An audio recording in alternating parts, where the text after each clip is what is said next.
मैं आपको सुनाने जा रहा हूँ आयुष तिवारी की लिखी कहानी चांद की चांदनी, बिना किसी ब्रेक के। कभी चांद को गौर से देखा है तुमने?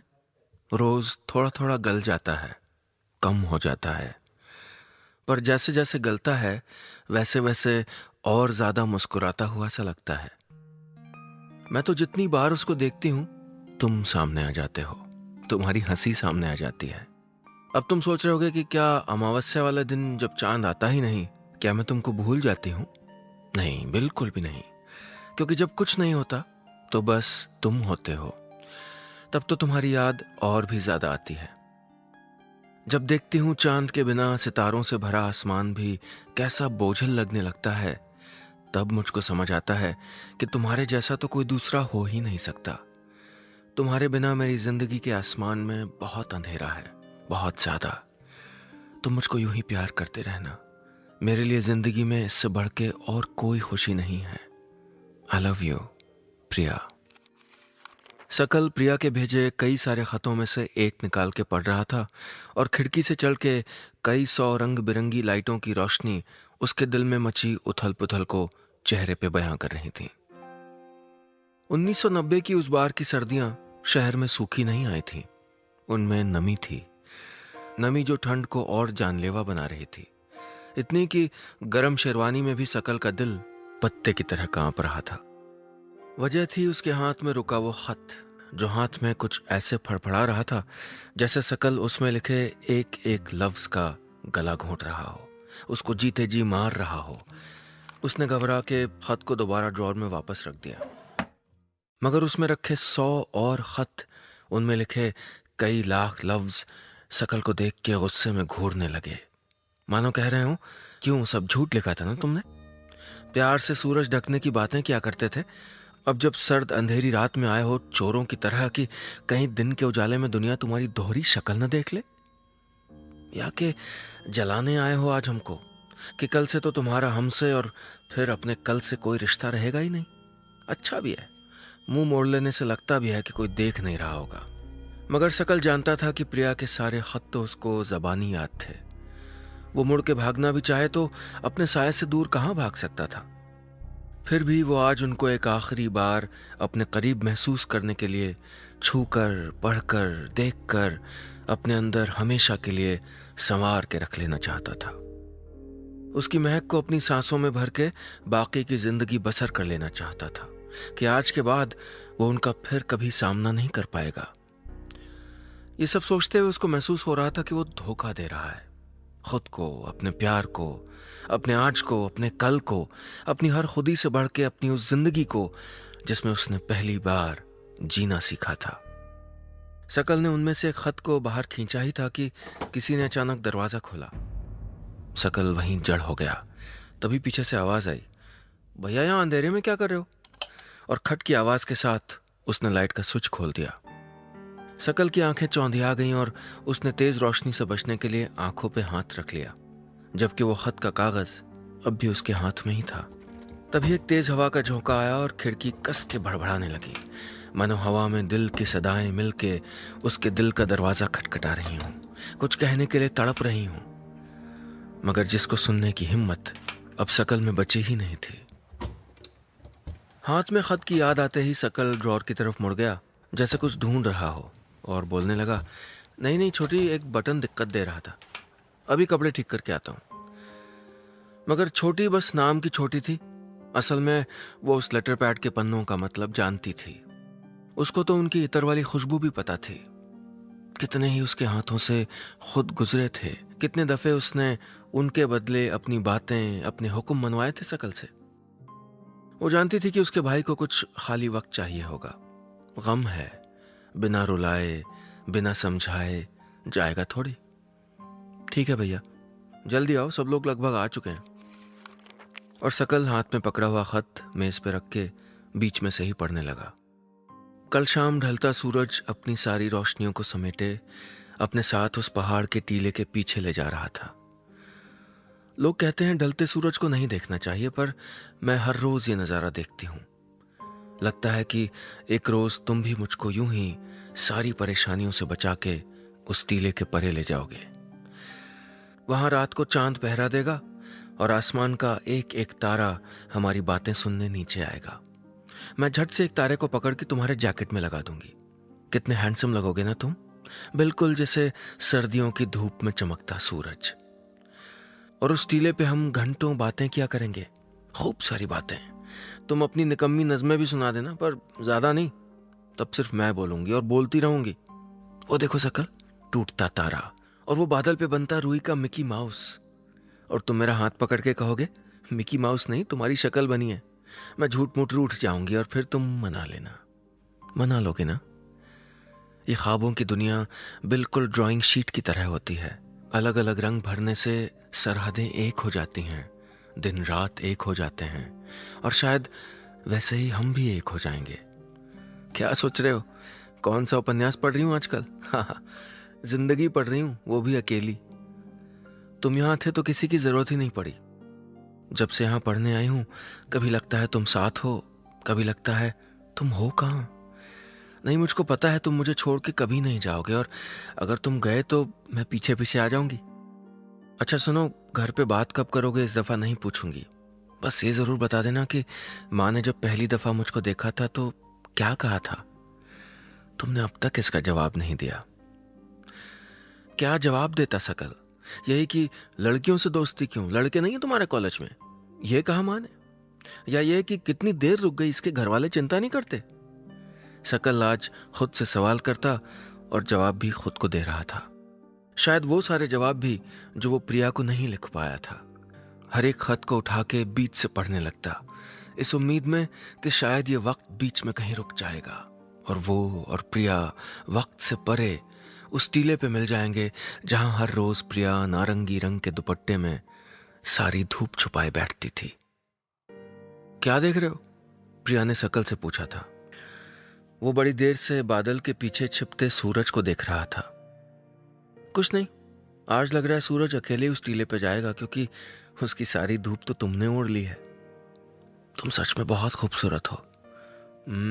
शायर मियाँ, आज कोई और नहीं तो मुझी पे ये हुनर आजमा रहे हो। प्रिया ने शकल का हाथ थामते हुए कहा था। नहीं प्रिया, मेरा भी कभी जी करता है कि तुमको कह दूं कि तुम इस दुनिया की सबसे खूबसूरत, सबसे हसीन लड़की हो। मेरी किस्मत है कि तुम मेरे साथ हो। कई मर्तबा तुम्हारे साथ यूं ही छत पे बैठ के आसमान नापने का मन होता है, पर तुम नहीं होती। तुम्हारा हर एक खत मैंने अपनी नज़मों से ज्यादा संभाल के रखा है। प्रिया उस रोज शकल के दिल से निकले हर एक लफ्ज को जीवन का सबसे बड़ा तोहफा मान के अपने दिल के सबसे भीतर के कोने में उम्र भर के लिए रख रही थी। शायद वो जानती थी कि शकल आगे कभी इतना न कहे। कहते हैं कि प्यार को लफ्जों में तौलना गलत है, लेकिन हर वक्त की खामोशी भी तो अच्छी नहीं है। जानती हूं मैं, और ये भी जानती हूं कि तुम चांद हो मेरी जिंदगी का, जो अंधेरे में मेरी उम्मीद बनाए रखता है, जो ये बताता है कि दिन की सारी रोशनी चली भी गई तो तुम अपने हिस्से की रोशनी मुझको दे दोगे, चाहे वो कम ही क्यों ना हो। तुम मेरी जिंदगी में नहीं हो शकल, तुम ही मेरी जिंदगी हो। प्रिया की आंखें ये सब कहते कहते भीग गई थीं। ये प्रिया के बाहर पढ़ने जाने के बाद उनकी पहली मुलाकात थी, और शायद आखिरी भी। शकल, कहाँ हो तुम? क्यों कर रहे हो ऐसा? 3 हफ्ते होने जा रहे हैं और एक जवाब नहीं। इतनी फुर्सत भी नहीं तुम्हें कि आंटी के यहाँ फोन कर दो? क्या हुआ है? तुम ठीक तो हो ना? अच्छा चलो, अगर कोई गलती हुई तो बात मत करो, बस एक खाली पन्ना ही भेज दो और बता दो कि तुम ठीक हो। मैं पागल हो जाऊंगी शकल, ऐसा मत करो, दिल बहुत घबरा रहा है, उल्टे सीधे ख्याल आ रहे हैं। जो भी गलती हुई है कम से कम बता तो दो, मैं माफी मांग लूंगी। तुम जानते हो ना मैं तुम्हारी जितनी समझदार नहीं हूं। समझदार? समझदार तो सच में नहीं थी प्रिया, वरना मुझ जैसे इंसान से क्यों दिल लगाती। न बात करने का सलीका, न पहनने ओढ़ने का, न जेब में नोटों का रवाब, बस चिल्लर की तरह खनकते मेरे कुछ कर दिखाने के ख्वाब। शकल मन ही मन बस उस दिन को याद कर रहा था जब उसने पहली बार प्रिया को देखा था। स्टूडेंट से भरे हॉल में कट कट कट करती उसकी नई जूतियों की आवाज सबका ध्यान खुद ब खुद ही अपनी ओर खींच ले गई थी, और वो अपनी कुछ दोस्तों के साथ सीधे शकल की बगल वाली सीट पे आके बैठ गई थी। वो खुशबू जो उसके नजदीक से आ रही थी वो बिल्कुल वैसी ही थी जैसी तब आती है जब बारिश में नहा के जमीन पे धूप निकलती है। प्रिया को अंदाजा भी नहीं था कि वो जिसके बगल में बैठी है वही इस नाटक का निर्देशक है, और चलते नाटक के बीच अपनी टिप्पणियां देती रही। सकल चुपचाप सुनता रहा। नाटक खत्म होने के बाद जब लोग सकल को बधाई देने पहुंचे, तब प्रिया को समझ आया कि उसने किया क्या है। सबके जाने के बाद तक प्रिया ऑडिटोरियम के बाहर उसका इंतजार करती रही थी, और उसके अकेले पड़ते ही उसके सामने जा खड़ी हुई। बोली, बुरा लगा हो तो माफ कर दीजिएगा, पर दर्शकों के सुझाए बदलाव करेंगे तो नाटक में दिमाग कम और दिल ज्यादा लगेगा। और पहली बार खड़ूस सकल ने अपने नाटक पे उठे सवाल का मुस्कुरा के जवाब दिया था, अगर आप देखने आएंगी तो। बस उसके बाद नोक झोंक होते होते कब बात प्यार में बदल गई, दोनों को पता ही नहीं चला। दोनों एक दूसरे के लिए बने थे, जैसे सकल की जिंदगी का खालीपन प्रिया की खिलखिलाती हंसी भर देती और प्रिया का ख्याल वो रख लेता। सब कुछ अच्छा चल रहा था, फिर ये क्यों हुआ? सकल के पास इस सवाल का जवाब नहीं था, इसलिए शायद प्रिया के भेजे सारे खत उसके पते पे पहुंच के भी आने वाली जिंदगी का पता पूछते भटक रहे थे। हवा अब और तेज चलने लगी थी। कुछ एक बारिश की बूंदें भी आसमान छोड़ के सकल के दिल की हालत बयां करने नीचे उतर आई थी। सकल ने उठ के खिड़की बंद कर दी और एक कोने में बैठ गया। इस बार उसके हाथ में प्रिया का भेजा आखिरी खत था। इसमें कुछ इंतजार था, कुछ इल्जाम थे, कुछ गलत फहमियां थीं, कुछ लम्हे थे, और जगह जगह वक्त से सूख चुके कुछ खारे पानी के निशान। अपने कांपते हाथों से अपनी बेबसी छुपाते हुए सकल ने उस खत को एक बार फिर खोला। कैसे हो सकल? निशा से पता चला कि कॉलेज नहीं आते आजकल। कॉलेज से भी रूठ गए क्या? जानते हो, उस खत को लिखने के पहले कई मर्तबा सोचा कि लिखूं कि नहीं। कई कागज सिर्फ तुम्हारा नाम लिख के कोरे छोड़ दिए। समझ ही नहीं आया कि आगे क्या लिखूं, या यूं कहूं कि समझ ही नहीं आया कि क्या बचा है लिखने को। पता है, उस पहाड़ के टीले पे जो घर था, वहां अब रात को चांद नहीं आता, कहीं और ही से मुड़ जाता है। सुबह धूप भी खिड़की के बगल से होके गुजर जाती है, भीतर नहीं आती। ऐसा लग रहा है मानो कब से सीलन में रह रही हूं मैं। बाकी सब ठीक है, अब तुम्हारे खतों का इंतजार नहीं रहता। शायद इंतजार भी इंतजार करते करते थक गया। मैं पूरा पूरा दिन किताबों के बीच बिता देती हूं, पर एक भी लफ्ज जहन में नहीं उतरता। आंखें गड़ाए बस उनको देखती रहती हूं, और उनमें जीते हुए हर एक किरदार से पूछती हूं कि क्या कोई तुमको बिन बताया गया है? सब कहते हैं कि खुद को कमरे में बंद कर लेने से कुछ नहीं होगा, पर पता है, तन्हाई में आप वो सब सुन पाते हो जो सबके बीच बैठ के कहीं दब जाता है। हर रात तुम्हारे जाने की आहट सुनने की कोशिश कर रही हूं, पर कहीं से भी नहीं आ रही। तुम कब गए, क्यों गए, ये कोई नहीं बताता सकल। तुमको मेरी फिक्र नहीं होगी ये मानने से मेरा दिल इनकार करता है, इसलिए बता रही हूं कि मैं शिमला छोड़ के जा रही हूं। कहां मत पूछना। यहाँ के पहाड़ मुझको तुम्हारी याद दिलाते हैं, यहाँ की शाम तुम्हारी नज़्में सुनती है, यहाँ की रात वो हर बात याद दिलाती है जो तुम कहते कहते चुप हो गए थे। यहाँ की हवा से तुम्हारी खुशबू आती है। अगर मैं यहाँ रह गई तो तुम मुझसे दूर होके भी दूर नहीं हो पाओगे। कहाँ जाऊंगी ये मत पूछना, मैंने भी तो नहीं पूछा था तुमसे। बस सब आगे परेशान नहीं करूंगी। कुछ किताबें और कुछ सामान निशा के हाथों भिजवा दूंगी, रख लेना। बस ख्याल रखना अपना और खुश रहना। सकल इस कदर दर्द में डूब चुका था कि उसको एहसास भी नहीं हुआ कि वक्त क्या हो रहा है। नीचे पूरा मजमा उसका इंतजार कर रहा था। तभी एक आवाज सुनाई दी, अरे भाई सकल, किस बात की देरी है, चलो भी अब। जी बाबूजी, बस एक मिनट, जूती डाल के नीचे आया, आप पहुंचे बस। ये सब सुन के भी बाबूजी आंखों में सवाल लिए सकल के चेहरे को पढ़ने की कोशिश करते हुए कमरे में दाखिल हो गए। सकल? जी बाबूजी। उन्होंने आगे बढ़कर उसके कंधे पे हाथ रखा। सकल, हम जानते हैं ये कठिन है, और हमने भी इसको कुछ आसान नहीं होने दिया। तुम जो कर रहे हो वो सबके बस की बात नहीं है, ये मैं जानता हूं और तुम्हारी माँ जानती है, और मैं तुमको इसके लिए सिर्फ धन्यवाद कह सकता हूं। तुमने बीना को बचा लिया। ये कहते हुए उन्होंने सकल का एक हाथ थाम लिया। सकल कभी न पिघलने वाले अपने पिता को इस तरह देख के उनके हाथ को दोनों हाथों से पकड़ के बोला, बाबूजी, आप दोनों ने आज तक हमारे लिए जो किया है उसके बदले बस जान ही हिसाब बराबर कर सकती है। कमलकांत ने अपने बेटे को गले से लगा लिया। कुछ नम पड़ चुकी आंखों को पोंछते हुए बोले, सारे बाराती इंतजार कर रहे हैं। बस बाबूजी 5 मिनट में आ रहा हूं, आप चलिए। कमलकांत ने इस बार कोई जोर जबरदस्ती नहीं की। वो चुपचाप वहां से चले गए। सकल ने खिड़की खोल के नीचे झांका। वहां जश्न का माहौल था। ढोल की थाप पर सगे संबंधी नाचना शुरू कर चुके थे और ये देख के एक तेज झुरझुरी उसके पूरे बदन में दौड़ गई। ये सर्द हवा के बदन को छू जाने की वजह से हुआ था या दिल के जख्म के कुरेदे जाने की वजह से, ये सिर्फ सकल जानता था। सकल का ये जख्म शायद उम्र भर रहने वाला था, पर इस नई जिंदगी को शुरू करने से पहले उसने अपना किया हुआ एक वादा पूरा करना था। प्रिया से किया वादा, जो उन दोनों ने एक दूसरे को दिया था कि अगर कभी साथ न चल पाए तो अलविदा कहे बिना भी नहीं जाएंगे। अचानक से जैसे उस हाड़ मांस के पुतले में जान आ गई थी। वो फुर्ती से प्रिया का नंबर ढूंढने लगा, जो उसको निशा ने दिया था कि एक बार उससे बात जरूर कर लेना और उसको बताना कि तुम्हारे जाने की वजह प्रिया नहीं बल्कि तुम खुद थे। नंबर तो मिल गया, पर शायद एक एक नंबर डायल करते वक्त सकल कई एक लम्हे एक साथ जी रहा था। घंटी बजने लगी। फोन की घंटी सुन के सकल ने घबरा के फोन काट दिया। ये क्या करने जा रहे थे तुम? कहोगे क्या उससे? पर सकल जानता था कि बिना कहे भी तो वो उसकी जिंदगी से नहीं जा सकता था। नहीं, उसको कोई सफाई नहीं देनी थी, बल्कि उस आग पे पानी डालना था जिसको उसने हवा दी थी, जिस आग में वो खुद भी जल रहा था। लेकिन अगर उसको वो यूं ही जलती छोड़ गया तो वो आग प्रिया की जिंदगी खाक करके ही दम लेगी। उसको यकीन था कि प्रिया अब भी दिल में एक उम्मीद लिए बैठी होगी और इसीलिए उसको खत्म करना जरूरी था। आखिरकार सारे जमाने की हिम्मत जुटा के सकल ने फिर नंबर घुमाया। इश्क बहुत अजीब चीज है दोस्तों।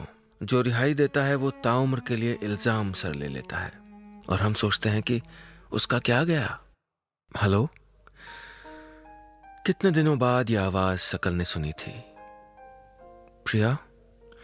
अपना नाम सकल की आवाज में सुन के प्रिया जवाब में कुछ पल के लिए बोल ही नहीं पाई। दिल की धड़कनें फोन पे आते ही हड़बड़ा गई। हाँ, प्रिया ने खुद को समेटते हुए कहा। कैसी हो? ठीक हूं, तुम? सकल ने कहा, मैं भी। आज 1 साल बाद याद कैसे आ गई? कुछ बताना था, सकल बोला। दोनों इतनी खामोशी से बात कर रहे थे कि किसी को भी पता न लगे कि भीतर कौन सा तूफान रोक के बैठे हैं। इश्क न जाने कहां से जमाने भर की हिम्मत दे देता है।